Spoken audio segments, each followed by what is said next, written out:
welcome to Cafdil Healthcare on Cafdil Television. Tonight, we are going to discuss one of the most important part of our body, which is our eye.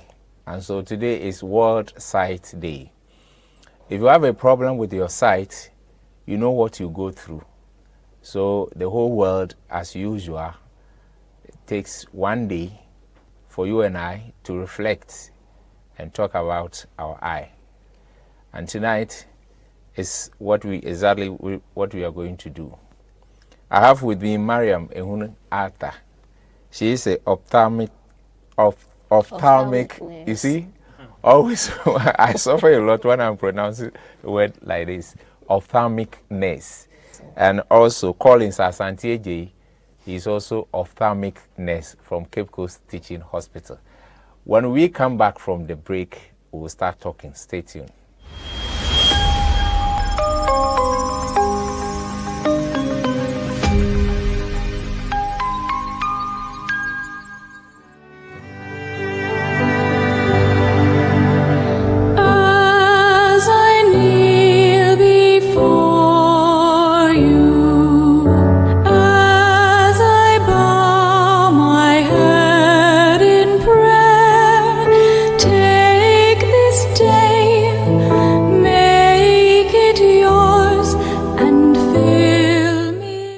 Time immemorial, God has always communicated himself and his will through various voices, the prophets, the kings, the judges, not forgetting John the Baptist, who was a precursor to Jesus Christ and gave us the will of God. We bring to you Voices from the Valley. This is a program designed by the Conventual Franciscan Friars in Ghana in collaboration with Cafdil TV to bring you in-depth insight in our faith, catechesis, and various Catholic teachings which will help you in your journey as a pilgrim. I know you cannot miss this program, and I highly encourage you that you shouldn't miss this program because it is Voices of God from the valley of prayer and silence. Join us this and every Sunday at 3 p.m. and a repeat on Wednesday at 7:30 p.m. here on Cafdil TV and on our various social media platforms, YouTube, Cafdil EDU, and Facebook, Cafdil Cape Coast. Let us meet and share what God has for us through the Voices from the Valley.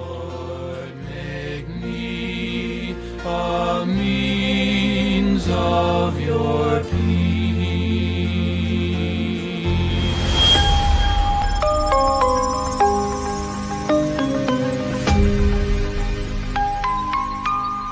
All right, welcome back.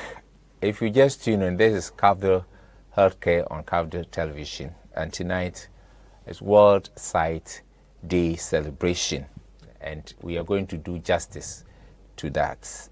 Welcome, ladies and gentlemen. Thank you. Hope you are doing well. You and I are wearing lens. Does that mean we have a problem? Mariam is not wearing lens. Does that mean she doesn't have a problem? No, wearing lens doesn't mean that you have a problem or not. It's one of those things you use to protect the eye from the sun, protect the eye from injuries. And besides, you can also use it to see far. Some of us are wearing it because we can see far. That's why we are wearing it. Oh, okay. It means, Mariam, you are not protecting your eyes. I have my sunglasses in my bag. All right, so what exactly is World Sight Day, and why is it celebrated every year, but not 2 years, 2 years, or 3 years? Let me start off with Collins. Okay, thank you. World Sight Day is one of the WHO days that they have designated for people to, or for the world to take it upon themselves to go and check their eyes at least once in a year. Checking your eye once in a year at least will save and prevent unnecessary blindness or preventable blindness. So it all started, per what I saw in the books, it started the year 2000, and it was an NGO, Lion International. They started it, and WHO saw the need of also putting themselves together, and so that they will collaborate and educate the populace about it, because most people are getting blind. That could have at least been prevented. and that's why we celebrate the West Side Day, and it is always on the second Thursday of every year in October. So every October, the second Thursday, so it does not fall on a particular date. So we celebrate the West Side Day. Good to hear. It's important that all parts of, we have to even get World Neck Day, World Ear Day, World This Day, so that we will continue to, put more importance on those areas. But this year's theme is focus on increasing access to quality eye care. Marian, so in our Ghanaian context, what does it mean? Okay, thank you very much. So when we come to our Ghanaian context, we are trying to integrate the eye care services into our health facilities, especially those in the local areas and then the cheap zones.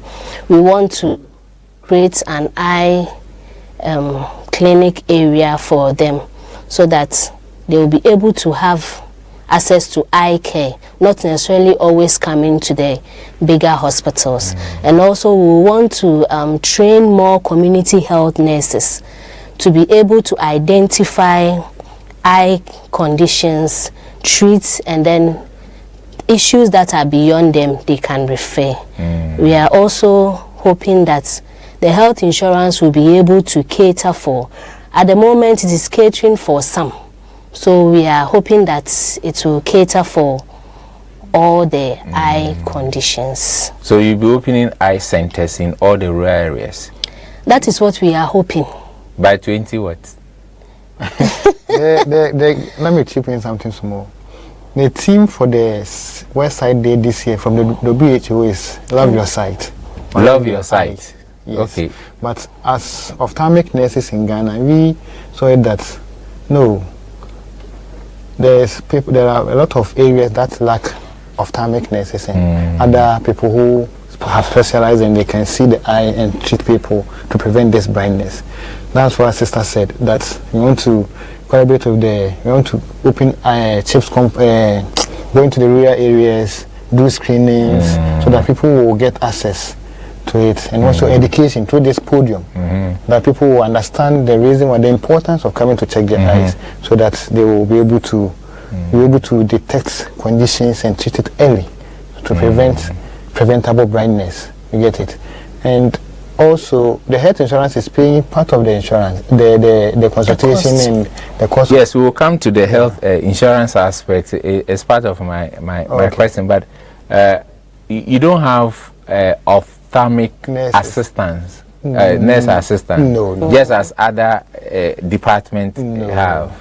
No. Okay, so that one hasn't come to mind, that you were rather established. So those that you are going to train to take over from you, or to work on at the rural areas, they are going to be called ophthalmic nurse assistant or what? No necessarily. Not necessarily. When you go to our local settings, the public health nurses and then some general health nurses mostly are placed in the cheap zone areas. We have ophthalmic nurses, but the number is small, and because of the number, we are not able to reach out to these people that are in those areas, deprived areas. That is why we want to give them a fair knowledge about, not necessarily going into details of what we do, but we want to give them some fair knowledge so that when they see, they will be able to give some immediate treatments and then refer them. Do you have enough logistics to do that? No. For logistics, we can never have enough. Okay. Never have enough. All right. So we'll talk more on this some other time. But Mariam, what are some of the most common eye? I know there are a lot of eye conditions, but give us the most common one affecting people in Ghana today. The most common ones, we have dry eye syndrome. That is the people experiencing some little bit of itching, tearing, burning sensation. those are the people that we categorize them to dry eye syndrome. And then we also have trauma. You see people with maybe pencil stuck in their eye or a blow hitting their eye. We categorize that one too as trauma. Like boxes. Yes. And then and then our farmers too, people that do those hazardous activities like vulcanizers, welders and those things. They also have experienced trauma. And then we also have cataracts. We have glaucoma. We have so many common eye conditions that okay. So these are the ones that we face today in Ghana. Yes, there are some. There are more. We have ulcers. We have the ones that we call locally Apollo. But that acute one hemorrhagic. is seasonal, right? Yeah. Yes, it's seasonal. It's seasonal. Okay, but I think this year we've not had it. We've had it. Apollo. We've had seriously. Too much. I think this year has even expanded, like the rate at which it comes, it has exceeded its number. At what month does it? Okay. Mostly during the dry season. Oh, really? But we are going through the rainy season and it's still there. Then this year have not, when you come to our facility, the statistics shows that it's in the rise. All right. So, Collins, there are some blindness which are avoidable, isn't it? Yes. And some are manageable. It's not avoidable. Yes. Anyway, just as what Marion said. So, I want to know the main causes of the avoidable blindness and how can they be prevented. Okay, first, thank you. I will first start with glaucoma. Glaucoma is on the rise in Ghana, and people are getting blind that they don't know that they have the condition because it is asymptomatic. Most of them, about 90% of glaucoma cases, or 90 to 95% of glaucoma cases are asymptomatic. The patient will not see any sign, but by the time they will say Jack, their eye is gone, and it is irreversible. But it can be prevented when you come for early detection and early screening, and we start managing the glaucoma. Glaucoma is look at you say eye pressure. Yes, this eye pressure comes when the aqueous in your eye is being produced more or produced normally, but the rate at which it should flow in the eye is not able to do that. So the pressures mount in your eye and causes damage to the nerve, the optic nerve that you used to see. And so there are medications that we use to prevent either the production of the aqueous or to increase the flow of the aqueous to make the pressures come down so that you no go blind. Good. And there are also other ones like the cataracts. So glaucoma is a form of blindness that can be prevented, but there are those form of partial blindness that automatically everybody will get there. Maybe I'm 35, 33, that's why I'm seeing well. But as we are aging, the lens also age, so that you get cataract. But before you continue, glaucoma can be prevented. Yes. But if you don't know the actual cause of glaucoma, how can then be prevented? Yeah, the actual cause of glaucoma is what is so dicey. Some researchers are saying that so far as you're a black person, you have the chance of getting glaucoma. The internet been more for one week. So when we continue here all this, so far as my I'm a black. Yes, you have the chance of getting it. You see? Yes, and so the cause. So how then do we prevent? Is to change if you are bleaching, it is only the skin color that you are changing. But the melanin and that is there, you are not doing anything to it. So, and two, family history. That's the main cause, family history. So when you have a father or a mother or a grandparent that had glaucoma, you had a chance of also getting it. Yes, and you have different types of glaucoma. But the primary open angle glaucoma, where aqueous are able to move, but at a slower pace, that one, family history counts. But you will not see it. The damage starts from the peripheries of your vision. The side and side. So people will not take notice of it unless you do tests. When you do tests, when you look through the eye with the ophthalmoscope, with the slit lamp, you see that there's damage going on in the nerve. Then you make you do some tests, you check the pressures in the eye. If the pressures are more than the 10 to 21 millimeter per mercury, that is the normal eye pressure. If it's more than that, that alone will not ascertain that you have glaucoma. It could be ocular hypertension. Unless you do other tests for us to see that at least you have the glaucoma, then you put on medication and to bring the pressures down so that you will not go blind. So that one can be prevented if seen early.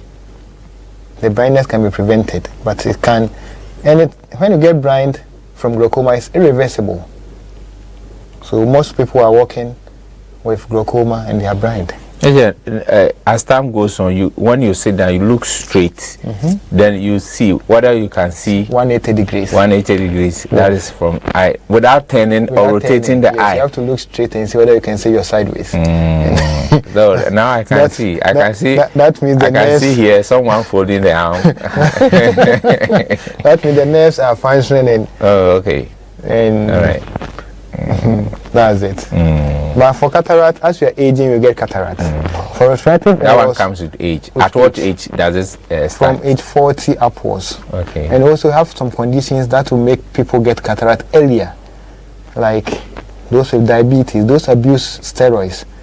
Everybody will go and buy steroid from the over-the-counter and they'll be taking it. They're also prone to cataract. There are also eye conditions like infections, like inflammations, like traumas that can also make you get cataract. That one is not the senile type. The senile type is the aging. That is the normal type of cataract that you should get. And other conditions can also put somebody to that category. That one aside, yes. All right. So, Marian, are there specific groups who are more at risk of eye conditions, and how are their needs being addressed? Specific groups as in age-wise? Yes, there are categories. Okay. So when we come, as my brother has said, with the cataract and the glaucoma, we already know, as he has said. But with the traumas, we mostly see more traumas in children. And then when we come to the sex in males. Why? Because of the activities, our activity, the energy level, how things that a woman will do and will take her time, a male will never take her time. Is it the research that you've conducted? That is the research and then our statistics. Oh, okay. Yes, because males will mostly come in with tree stacked in the eye. Pencils, male children, cutting of a tree. A female will not, it's rare. A female will not cut a tree down. It is mostly the men that will cut. If there's any tree in the house and you want somebody to cut it, and even if a male and a female go to the farm, it is the male that will cut the tree down. We the females will mostly do the weeding, and then mostly to it is the male that do the organizing and then the watering mostly. So these are the people that and when it comes to fighting too, it is the women, but right now it is reducing a little. And then when we come to the children, the preschoolers, and then the basic, they handle the pencils and then the broomstick and those things. Sure. So mostly we go to the schools and then we try and educate them on how to handle. Mostly the preschools, we advise the teachers to keep the pencils, because you would think that a child has finished doing the work and is placing the pencil. Meanwhile, it will be in their hands playing with it, and unfortunately, you will destroy the child's eye. So these are the. All right. Okay. Now, it is necessary that we check often our eyes and stuff. So I want to know, how often should one have the eyes checked? Okay. And at what age should screening begin? Okay. Collins. Okay. A child, a toddler or infant, 0 to 2 years, should at least check the eye 4 times in that 2 years, from 0 to 2 years. So every 6 months. The reason being that now that the eye is developing, the child will not know whether he can see or not. So most of them will come later without seeing. So when you detect the deformity earlier, at times you can be able to reverse some of them so the child can see when he or she grows. In the preschool, from age 3 to age 5, at least twice. In a year? Yeah, in a year. Twice between the 3 years to the 5 years. So at the age of 3 you can check, at the age of 5 you can check. Okay. Yes. That time the child can talk. Because if you have a child who is 5, the child will be in class 1. So the teacher can even tell you that when I write, your word cannot see from the board. That time you can able to do something about it. That time they can talk. You get it? From the school age, that is from age 6 to age 17, at least once a year, you can go and check the child's eye. That's every year? Every year. That is if the child is not having any comorbidity, any condition, like sickle cell, because sickle cell can also affect the eye. Diabetes can, that is, nowadays they are saying you should not say juvenile diabetes or what. So that one, type 1 diabetes, can also instead of juvenile, it's type 1. Yes.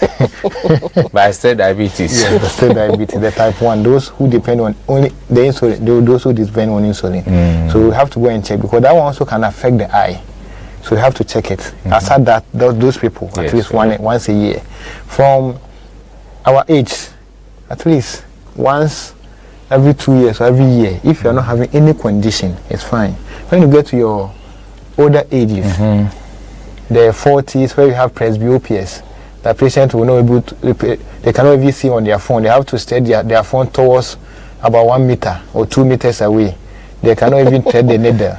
That time, you have to also come to the hospital at least once every year for us to examine and see what we can do best for you. You get it, my brother? And also, from age 65 upwards, at least once a year is fine. If you are not having any condition, but if you have some condition like diabetes, hypertension, that one, if you have it about 5 years, you have to come at least every year, aside the normal checkup. If you have it more than 5 years, every 6 months you have to come, because they get the retinopathies. That you have to see it early and treat. Yes. So these are the categories and the time you have to come to the hospital for eye checkup. At least, if you not, even if those 6 months, every year, come once. If you are not having any condition, just pass through any hospital. So those of us using lens, where it is mandated to go back there and check every 2 years, is it also necessary to go? I have my eyes checked this year with my lens, everything. Is it necessary for me to go and check again next year before the 2 years? Yes, because there could be something going on in the eye that they didn't detect the last time that you went to change your glasses. So frequent examination will help us see things that are coming new in the eye. You get it? So that we're able to prevent the preventable blindness. You get it? All right. Yes. All right. Marian, let me take you back to school, because you made mention of teachers and parents. So I want to know what the schools and parents, do to ensure early detection of vision problems in children, because most of the time the children are with them. So what are they going to do for them to be able to detect that early, vision problems? Thank you very much. As my brother was saying, for the school age children, mostly it is the teachers. So we give a fair knowledge about the eye and then how to do the screening to the teachers. Do you do it, or you are now going to do it? No, we've started. Okay. It's something that we do. So they have a knowledge about it. That if a child is in your class and then the child is not able to see from a distance, you should be able to tell the parents. If a child struggles to Right. see something that is closer to them, the teachers will be able to identify and then notify the parents for them to bring.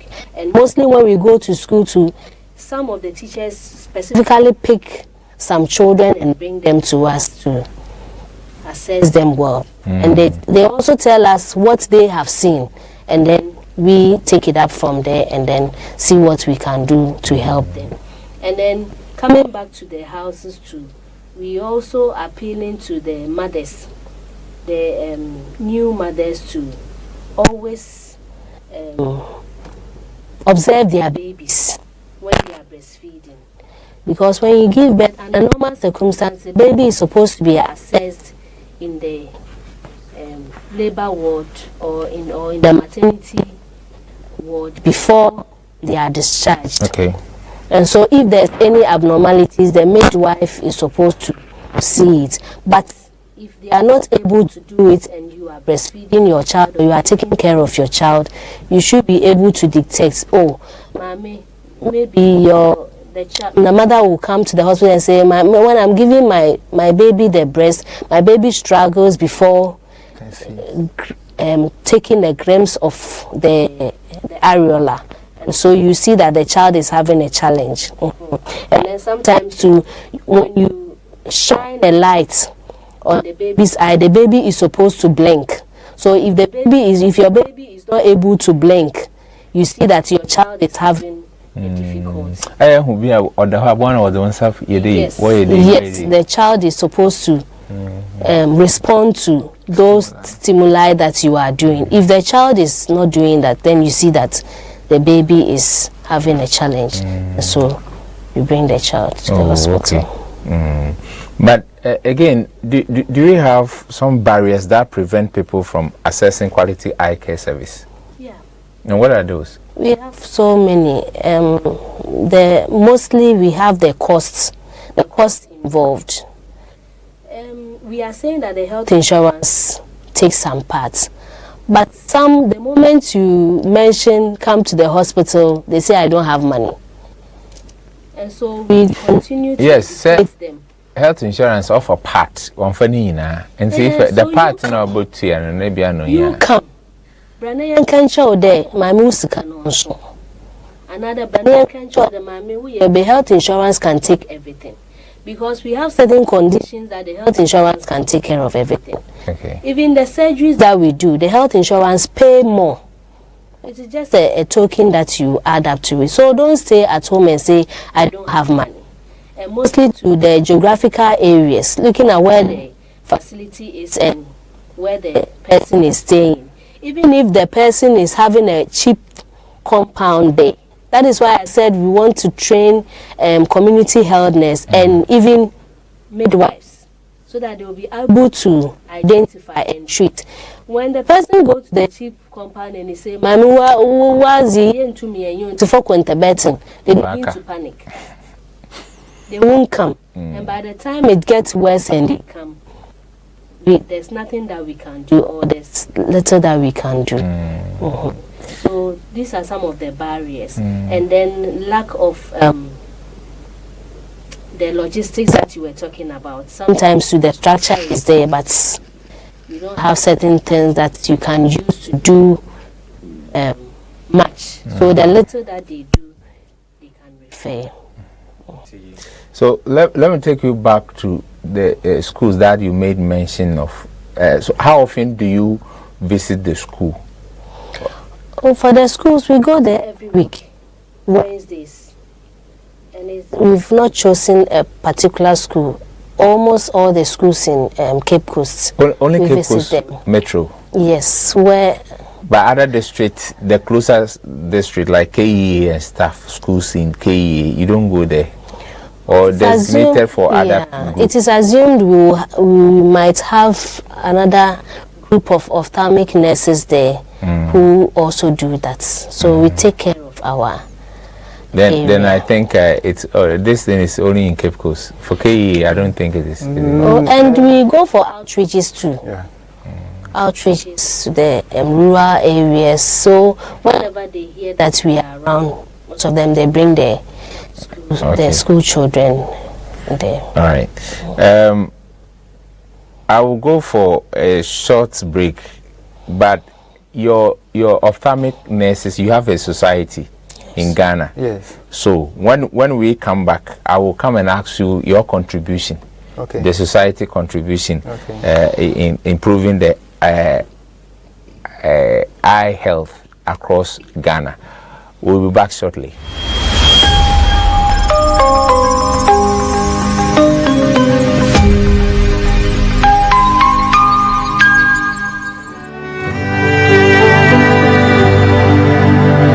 As I kneel before you, as I bow my head in prayer, take this day, make it yours, and fill me. Since time immemorial, God has always communicated himself and his will through various voices: the prophets, the kings, the judges, not forgetting John the Baptist, who was a precursor to Jesus Christ and gave us the will of God. We bring to you Voices from the Valley. This is a program designed by the Conventual Franciscan Friars in Ghana in collaboration with Cafdil TV to bring you in-depth insight in our faith, catechesis, and various Catholic teachings which will help you in your journey as a pilgrim. I know you cannot miss this program, and I highly encourage you that you shouldn't miss this program, because it is Voices of God from the valley of prayer and silence. Join us this and every Sunday at 3 p.m. and a repeat on Wednesday at 7:30 p.m. here on Cafdil TV and on our various social media platforms: YouTube, Cafdil EDU, and Facebook, Cafdil Cape Coast. Let us meet and share what God has for us through the Voices from the Valley. Make me a means of your peace.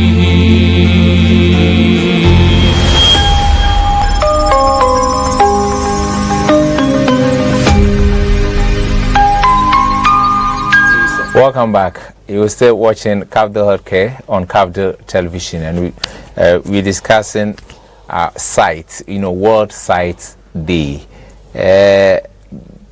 Before we went for break, I told you that when we come back, since you have, what do you call it, Ophthalmic Nurse Society in Ghana, I will ask you, tell us your contribution to providing this health across Ghana or across the country, and specifically also in Cape Coast or Central Region as well. Good. Okay. So Ophthalmic Nurses Society of Ghana is nurses who have specialized to be eye nurses, specifically for eye.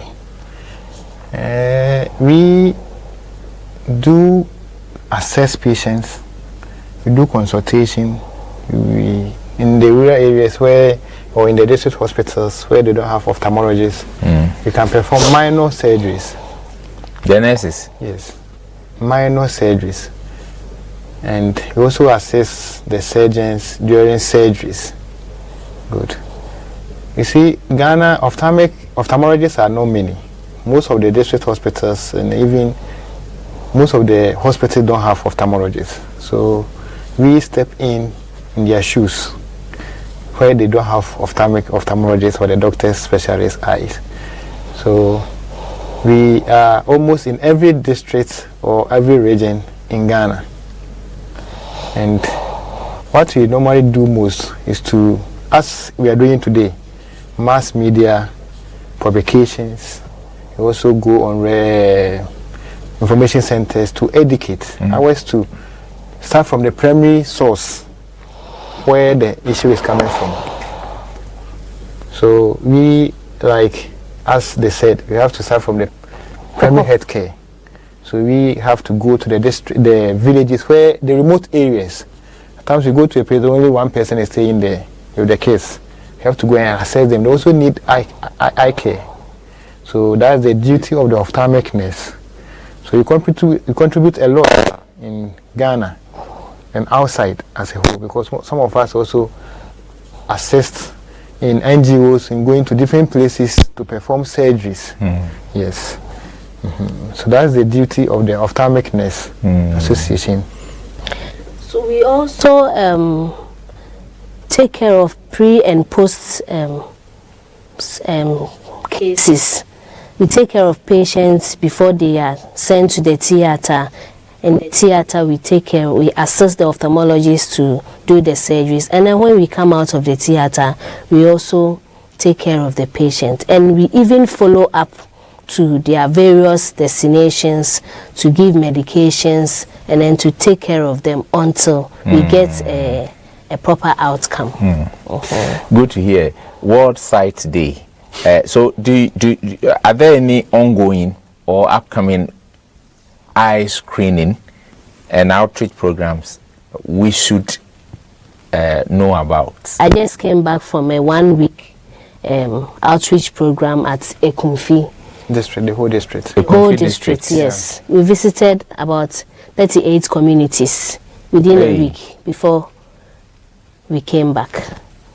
So we don't only wait for Health Day, World Sight Day before doing our job. We are always on the run. This is going to continue for how long? Oh, it continues. We don't stop. We go, we have our calendar, we have our itinerary. That's we when are you coming to Elmina? I want to meet you there. You don't have any problem. Just organize and call us, we will come. Should someone organize people? Yeah, so before you enter a community, you should be able to meet the people there. So if you tell us that this is the location that you want, we have to even go and see. Sometimes you have to even go and see the chief, the assemblymen, before they give you access to the place. You can't just carry up your things and then. And when we get there, they do announcements with the community stations. They announce information centers. They announce them to them, and then when they hear it, you see them coming. Once it's for free, there everybody will come. But when there's a referral, when there's a referral, we make sure you come. I'll make sure that I encourage you. I give where you there's no money. Where there's you come. We mostly even give them our numbers. Because even somebody who is in that area, picking a car from that place to getting to the city even scares the person. But if you know that you have this particular person that you are coming to, you have the number, they will come. And when they come to, we do our best. Some don't give numbers because they disturb them a lot, especially single women. Mostly we don't give, but with critical issues you have to give, because sometimes you have to follow up. You have to follow up. All right. You also give your number? Yeah, I've been giving my You are not married, right? I'm married. Okay, because there's no ring on you. So give me your numbers out. I've been giving the numbers. And right now, we are having free screening at the hospital today. Interbeting. Okay. Today. So it's two locations. Yes. One Interbeting, one at Mori. Yes. Okay. So Interbeting is going to be there always. It's there always. All right. Now I'm coming back to the insurance and the role the health insurance play in making eye care affordable and accessible. What the role? I want the exact role that the insurance play. Okay, the insurance pay for the consultations in the government hospitals. Consultations. Yes, the consultations, coming to take a folder, coming for the consulting room for us to examine and assess all the examinations there, checking the eye pressures is covered by the health insurance. And some of the medications is also covered by the health insurance. But it's not all the medications. So what I always plead is that they should add some of the medication, especially some of the glaucoma medications, to the health insurance listing, so that most of the patients will benefit more. We always ask for more. We get it. Even though some of the glaucoma medications are covered by the health insurance, but we want more at least, so that people with glaucoma It can be you, it can be me the next day, it can be any of the family members. Yeah. Yes. And so that we're able to prevent blindness. Yes. So this is my appeal to the Minister of Health and the presidency at large. Yes. Sure, they will hear. But glaucoma, is it, can it be treated or it has to be managed? Glaucoma is manageable. Glaucoma is manageable. And for you to say that you don't have glaucoma at all, no. If you have the glaucoma today and you have diagnosed that have glaucoma, primary open-angle glaucoma or what type of glaucoma, the medication you are going to give, you should not stop. And you don't have to do window shopping. Where you went first and they say you have the glaucoma, continue from there. If you want to continue from other place, let them give you a referral and let them write the medication that you are on, what the tests that you have done previously, so that you're able to also continue from there. And you can also do surgeries in glaucoma to bring the pressures down. Or what you want to do is... So the surgeries, you are not going to take medicine for life? It surgery will... It depends on the outcome. It depends on the outcome. Surgery have an outcome. Even every surgery has some outcome. You get it? It's not 100%. You are hoping to be 100%, but anything can happen in surgery. So if all things being equal, you get the 100%, pressures are down, you take off from the medication. But if pressures are still up, and also you also look at the vision that the patient is having and the pressure that is coming up after the surgery. Then you can also say, okay, at first people may be using 3 types of medication in a day for only glaucoma. But after the surgery, you can restrict them to 1 or 2. So one medication has been taken off. You get it? So that's how it is. You wanted to say something? I was saying that for glaucoma, we don't normally encourage surgery because it's a risk. We say we have 50-50 chances. Doing the surgery? Yes.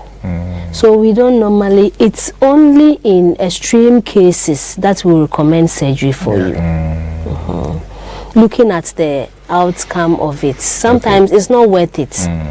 Medication can bring it down. The moment you enter, you spoil everything. So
It's only in extreme cases that we recommend surgery for you. Looking at the outcome of it, sometimes it's not worth it. Medication can bring it down. The moment you enter, you spoil everything. So we don't normally recommend surgery for. But you see, most of us also do not think about the economic impact. You know, when you lose your vision. Yeah.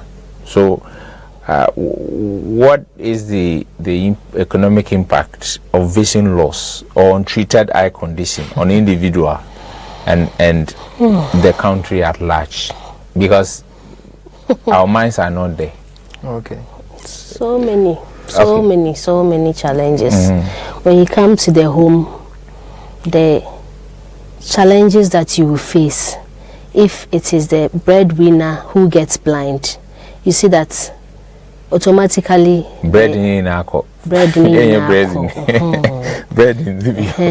mother will have to stay in the house, or wife will have to stay in the house and take care of the blind husband.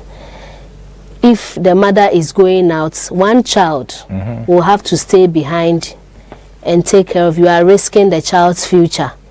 The child is not able to access education, and the child is going to grow up without any knowledge. It's going to be a burden on the family and then the society. And then when you come to the community too is going to suffer a loss, because maybe the man who got blind was a teacher in the community. The students are at a loss. You have to get somebody to come and teach them. In the church, the man who got blind is a preacher or the pastor. How the pastor, emotionally the pastor, or a catechist, the pastor is down. Who is going to encourage them? Who's going to start the reciting the So it's so many. Like it becomes a burden to the whole community and the society at large. I asked this question because you could see that people don't like going to the hospital to check their eye. Yes. Yes. That's why Yes. I just wanted to, draw our attention to that when you lose there are so many things. It's not only your eye, but so many things. I always tell people you don't use your eye as try and error. Whatever you apply on your eye, you should be able to think twice. Even we, the females, the makeups that we use on our faces, we should be able to think twice before applying it. Does it have because effect? There are chemicals that can affect your eyes. Sometimes somebody will come and say, oh, I started using this soap, I started using this pomade, I started using this mascara. What is mascara? That black thing that they use in the eyelashes, coloring the eyelashes. When I started using it, I started having discharges, and people like that, they won't come early. And those extension that they use for their lashes, I attended to a lady that had an extension of the eyelash, and then I said, hey madam, you are having an issue, and you have the way the lady eyed me. But this thing was obstructing whatever we wanted to do for the lady. So we should be able to. And then there are so many things going on in the social media. You can apply this, you can apply lemon, you can apply a cola nut. My dear, please. Where? You can apply them on the eye. To do what? Sometimes they say it can resolve glaucoma, it can give you a better vision. You don't have to wear glasses. Those things, please. Don't let somebody sit in the corner there and then use your eye as something else. But by the time you get to the hospital, there's nothing that we can do. You are gone. Things are too late. But we in this advocacy, there's a need to also involve the public. So how can the public be more involved in advocacy or volunteering for eye health initiative? How are we going to involve them? Okay, so as we look at the dress that I'm wearing, it says love your eyes. If you love your eye, You see, we are about 1, 2, 3, 4, 5, 6, 7. About 7 workers or 8, 8, 9, almost 10. Only 2 of you are wearing this. So how can we also wear and let people know that they should love their eyes? You have to bring us 10 t-shirts. Okay, so everybody will be involved. you do that. So love your eyes. If you love your eye, you love your society, you love your country, you love your family members. Because as assemblyman, yours is not to only organize communal labor. Yours is to make sure that the information people are bringing to the community brings what you call positive impact on people's eye, so that people will not go blind. Yours is to advocate that people should get their eyes checked. So I'm treating the district assembly, they should take it upon themselves, the information centers in the district assembly, that at least once a year they should make that announcement that people should go and check their eyes. Okay. Because so that the money that the government will have to spend on disabilities, somebody will just take the money and put it in their pocket. They are going to buy just one sewing machine for you the whole year, the whole 2 years, 5 years, 10 years. You can also work and get your money and buy your own thing. So it's better for us to advocate each other. You should be each other's keeper. You should tell others to go and check their eyes. If you go and check your eye, tell your friend, Charlie, let's go and check your eye. All right. So our time is up, but I want you to use there's 30 seconds. You know, WHO has a target for universal eye health. How well is Ghana doing to meeting that target? I saw something from the Ghana Health Service website, the Ministry of Health. They are saying by 2030, you think everybody, every community should get at least somebody who will take care of the eye. Either ophthalmic nurse, optician, ophthalmologist, or yes. So we are getting there by 2030. 2030 is just at the corner, 5 years from now. So we are hoping and praying. We do. At least by 2030, you attain that universal. You attain that you are able to achieve that target. That target. All right. So we are going. 2030. Yes. So your last word. My last word is that everybody watching us today should love his or her eye. Okay. Love the eye of your kids. Love the eye of your neighbor. Love your eye of your pastor that have been praying for you. So that we're able to go at least once a year or twice a year to go and check our eyes. And those of us wearing glasses, there's no laugh at us. It's maybe the person laughing at us even needs it more than us. So everybody should go. Very important. And check so that at least you have blind-free Ghana for us to attain what we want to attain. Yes. Thank you. What I also say is love your eyes as the team goes. Don't just sit somewhere and apply something on your eye. The eye is irreplaceable. If you lose it, we can't take it out and fix another one for you. So whatever you are applying on your eye, think twice. And then whenever you have any issue concerning your eye, please visit us. We are always there to help you. Thank you so much. We appreciate your time, and this is where time will allow us to be with you. We heard Marian Ehun Arthur is ophthalmic nurse, ophthalmic nurse, Cape Coast Teaching Hospital, and so Collins Asante Ejeyi, ophthalmic nurse, Cape Coast Teaching Hospital. Thanks for watching. My name is Kojo. At the same time next week. Good night.